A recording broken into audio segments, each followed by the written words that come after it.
This is Optimal Living Daily, episode 2282, Peace is Your True Nature, by Richard Paterson of thinklessandgrowrich.com, and I'm Justin Malik.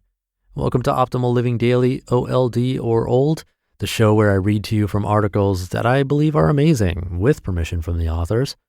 So with that, let's get right to the post as we optimize your life.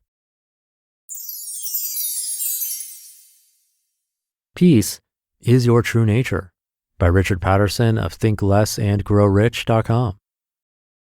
Quote, although hundreds or thousands of explanations are given, there's only one thing to be understood. Know the one thing that liberates everything. Awareness itself is your true nature.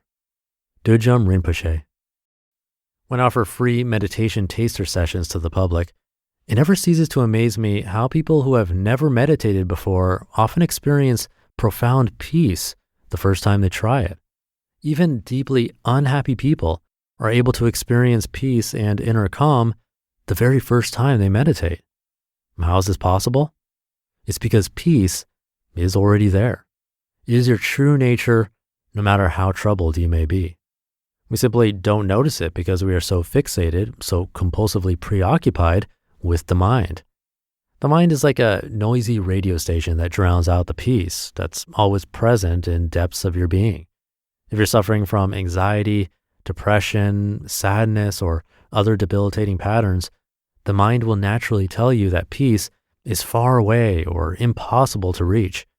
In truth, however, there's no distance between you and the peace of your true nature. It only appears so. If you can find a way to still the mind, even for a moment, you will discover that peace is always there, waiting to be noticed. Quote, peace is not something to find or create, but something to recognize, end quote. Stress, anxiety, unhappiness, etc., exist in the form of thoughts alone.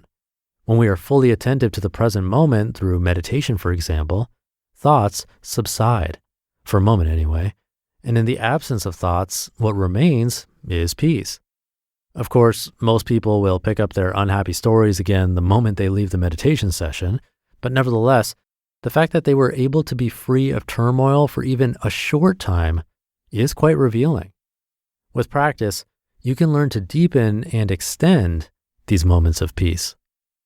Looking in the wrong places. Quote, there's no such thing as peace of mind. Mind means disturbance. Restlessness itself is mind. Nisargadatta Maharaj. Most people are searching for peace in the wrong places, in my humble opinion at least. When you're experiencing negative thoughts, it makes total sense to believe the solution lies in trying to fix or change them. You look for peace of mind through attempting to convert anxious, sad, or angry thoughts into peaceful, happy ones. I tried this approach for many years and discovered two things.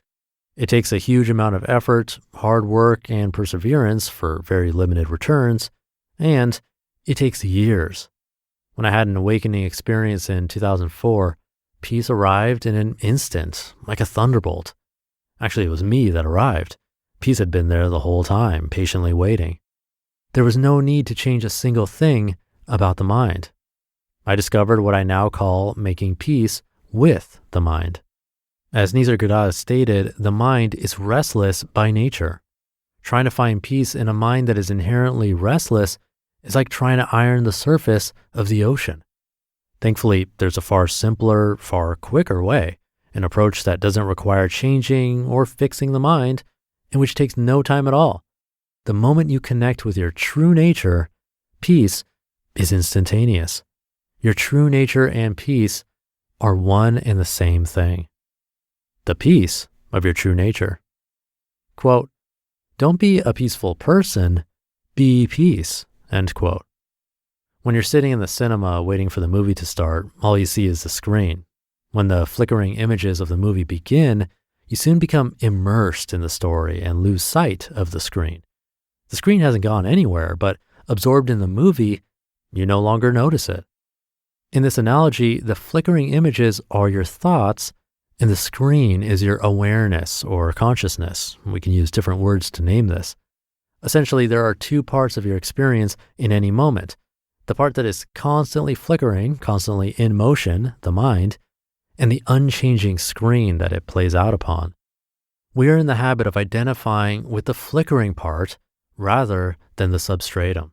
The substratum, your true nature, is ever at peace. In the Indian tradition, they use the term Satchit Ananda, which means truth, consciousness, bliss, to describe who we are. In the absence of mind, this is what remains. Let's take the screen analogy one step further. When there's a fire in the movie, the screen doesn't burn. When it rains, the screen doesn't get wet. The awareness that is your true nature isn't touched at all by the thoughts, feelings, or emotions that pass across it. It is still unchanging and always at peace. This is why no matter how turbulent or agitated the mind may be, peace is always available, and why it takes no time at all. There's nothing to fix. The simple solution.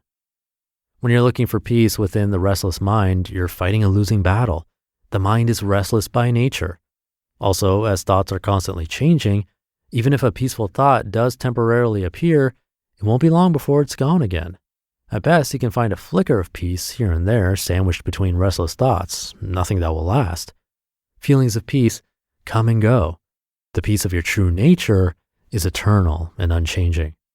This is what the Indian spiritual master Papaji means when he says, "Don't try to be a peaceful person, be peace."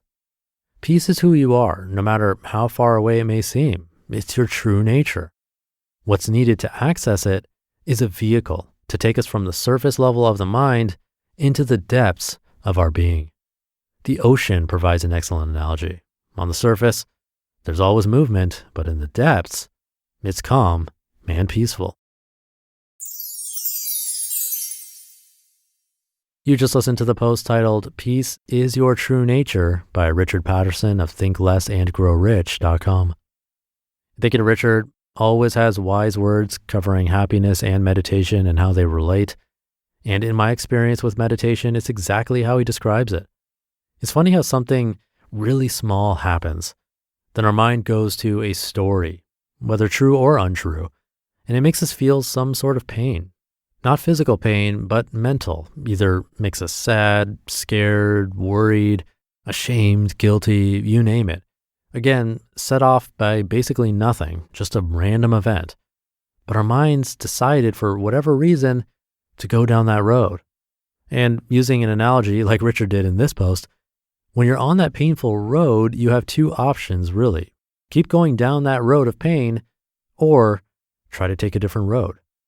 For me, meditation builds a path to a new road. Without meditation, it's really difficult to turn back around, walk back to the intersection and take the other road.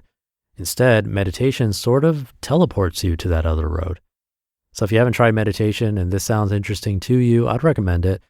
I can also provide some places to start if you want. You can get in touch with me at oldpodcast.com or by replying to my weekly newsletter, also at oldpodcast.com. Have a great Friday and start to your weekend if you're listening in real time, and I'll see you tomorrow where your optimal life awaits.